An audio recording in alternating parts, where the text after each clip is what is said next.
ఒక ఊరిలో ఒక వ్యాపారి ఉండేవాడు. ఆ వ్యాపారి దగ్గర ఒక గాడిద బరువులు మోస్తూ ఉండేది. ఆ యజమాని ఇంటి పక్కనే పాకలో ఆ గాడిదను కట్టేసేవాడు. ఆ పాక పక్కనే ఒక పెద్ద చెట్టు ఉండేది. ఆ చెట్టు మీద పిచ్చుకలు గూడు కట్టుకొని జీవనం సాగిస్తూ ఉండేవి. అనుకోకుండా సడన్గా ఒకరోజు పెద్ద గాలి వాన రావడంతో ఆ పిచ్చుకలు కట్టుకున్న గూడు పడిపోయింది. అప్పుడు ఆ పిచ్చుకలు బాధపడుతూ ఉండగా ఆ గాడిద వచ్చి ఏం జరిగింది అని ఆ పిచ్చుకల్ని అడిగింది.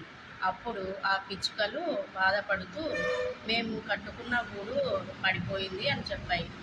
అప్పుడు ఆ గాడిద, మీరు బాధపడాల్సిన అవసరం లేదు, నేను ఉంటున్న పాకాలోనే మీరు కూడా గూడు కట్టుకొని జీవించవచ్చు అని చెప్పింది. అప్పుడు ఆ పిచ్చుకలు సంతోషంతో గూడు కట్టుకొని అటు ఇటు ఎగురుతూ సంతోషంగా ఉన్నాయి.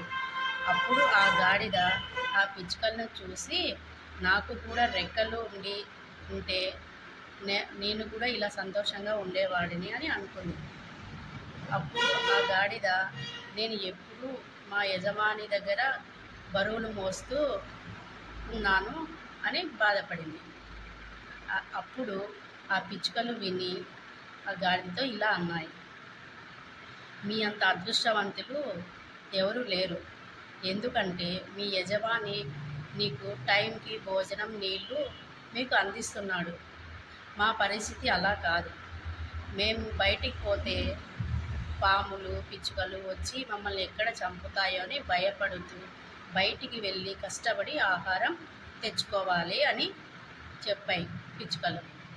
అప్పుడు ఆ గాడిద పిచ్చుకల మాట విని, మా యజమానిని నేను తప్పుగా అర్థం చేసుకున్నాను అని అనుకున్నది.